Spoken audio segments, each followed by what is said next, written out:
Welcome to Michael Potts Formula One. Everything Formula One, but from a photographer's point of view. I've just completed 3 days of Formula One testing in Barcelona. So much has changed over the past year. We have brand new cars, completely new liveries, several new driver lineups. Being trackside as a photographer, you have quite a unique opportunity to see these cars up close and personal. Here are my thoughts of the 10 teams, not in order of lap times or performance or number of laps completed, but on the most important aspect of Formula One, the aesthetics. Number 10, Alfa Romeo. The reason Alfa Romeo is on this list at number 10 is because they decided to bring a camouflage car to testing. That didn't give us a chance to see what the new livery was going to be. I really like camouflage cars. It's always fantastic when you have an unusual livery during testing. You feel Alfa Romeo came to this test wanting to make a massive statement. When you arrive with a camouflage livery, it means that you've got something special. You're trying to hide something. You believe that your car is going to be the best. Number 9, Haas. Haas arrived in Barcelona testing with a livery inspired by the Russian flag. To say this didn't age well would be a bit of an understatement. Events in the Ukraine overtook testing, and by Friday, the Russian iconography had been removed from the car, as well as references to the title sponsor. Russian driver Nikita Mazepin still tested for the team. However, we have now learned that he will no longer race for Haas this year. A replacement driver is yet to be announced. We don't know what livery the car will be racing with when we get to Bahrain. There are a lot of unknowns at Haas. It is very sad because the team had focused their full development onto this car, hoping that it would be a chance for them to make a huge leap up the grid. They took a very pragmatic step last year and decided not to develop the 2021 car during the year. The car didn't do a lot of running over the 3 days. When it did, it looked fairly good on track. Hopefully Haas can save the season. It's definitely not what they were expecting going into it. They're unfortunate because it's the second time they've had a disastrous livery takeover. But I guess people didn't think things could get much worse after the Rich Energy fiasco. Life is full of surprises. Number 8, McLaren. One of McLaren's main sponsors is a company called Gulf Oil. Gulf Oil have been involved in motorsport for many years, and they produce some of the most iconic liveries. Sky blue with dashes of orange. It's an absolutely stunning livery when you get it right. Unfortunately, McLaren have taken the essence of something brilliant and managed to make something awful with it. In my opinion, this is one of the worst liveries that they've produced for years. Partly because they had an opportunity of making something magical, and for me, this car really isn't that, especially from the front. There's a bit of confusion about where the highlight is used. It doesn't add to the shape of the car or make it more exciting. There's a weird mix of different colored fonts and font styles between the numbering of the car and the sponsors. The livery for me is just not there. And it hurts more because I was really hoping that it was going to be something magical. So McLaren, I'm terribly sorry. The car actually looks really good on track. It was probably one of the better cars there. Both Daniel and Lando were pushing it further than the other drivers. They were going into corners a little bit more aggressively, taking a bigger, wider line. The car was sparking a lot. Hopefully they'll do a livery takeover at some point during the year, and they will save the situation. We can only hope. On Friday, Pirelli wet the entire track so that the teams could try the new Pirelli wet tyres. McLaren made the most use of this.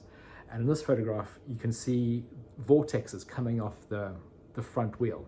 The other interesting thing with McLaren is the very, very tight packaging at the back of the car. So a lot of the teams have large undercut side pods and an elongated Coke bottle effect at the back of the car.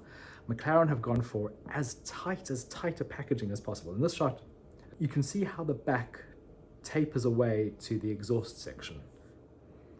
Number 7, Alpine. Last year, Alpine had an absolutely stunning livery. It was that metallic blue kind of tricolor effect. It was one of the highlights of the year for me. This year they've got a new title sponsor, BWT. You might remember them from Force India, Racing Point, Aston Martin, the Pink Panthers.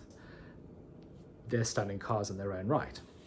Now, when you marry two beautiful liveries, it doesn't always work. And in this case, it's a bit of a disaster. They've tried to have sections of the car being pink and other parts of the car being blue, but they don't really blend well together. And I can only imagine this is because the sponsorship deal was announced quite late. So the design team had quite a limited amount of time to try and integrate the two liveries. For the first 2 races of the year, we're going to have a solid pink car, and I'm sure that is going to look fabulous. The car actually looked pretty good on track.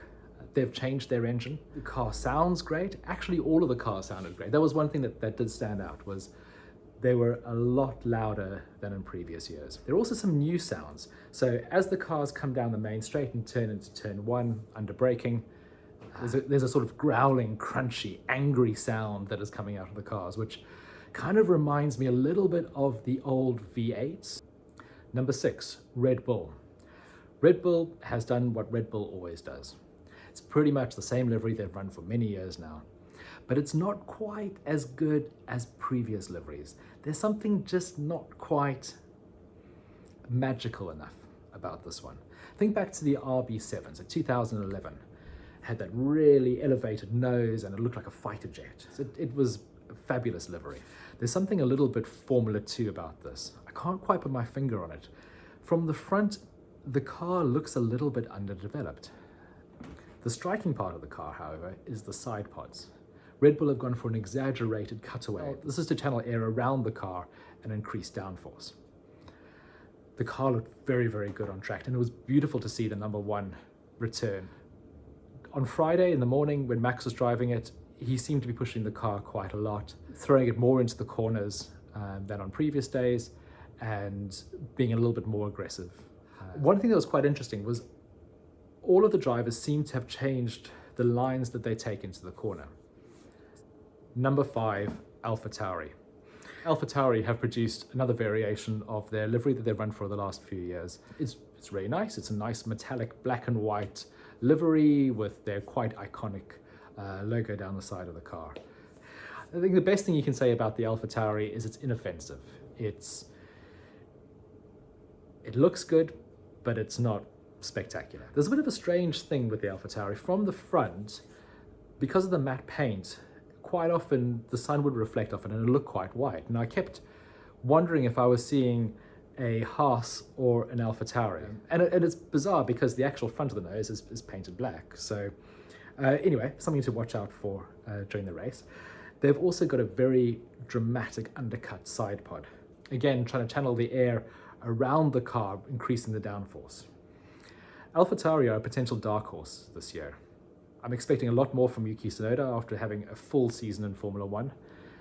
He's incredibly fast. I think he's going to start putting together more consistent weekends. And Pierre Gasly, we know, is class. So the driver combination should be very good. The car looks great on track. And I think they're going to surprise quite a few big teams. Number 4, Mercedes. Mercedes have changed their livery this year, but it's more of a going back than a going forward. The last 2 years they've run a black livery. This year they've gone back to more that sort of traditional silver livery. I think that they could have done something more adventurous with this car. One nice thing is they've returned to the Mercedes-Benz stars at the back of the engine cover, which last year they had AMG, which just wasn't as good. The stars are quite beautiful, and they have a single red star to remember Niki Lauda. Mercedes looked very good throughout testing. I didn't see the drivers pushing the car as much as, say, the McLaren. The interesting thing, the last car on track on the last day was Lewis Hamilton. He has come hyped and ready to make a statement.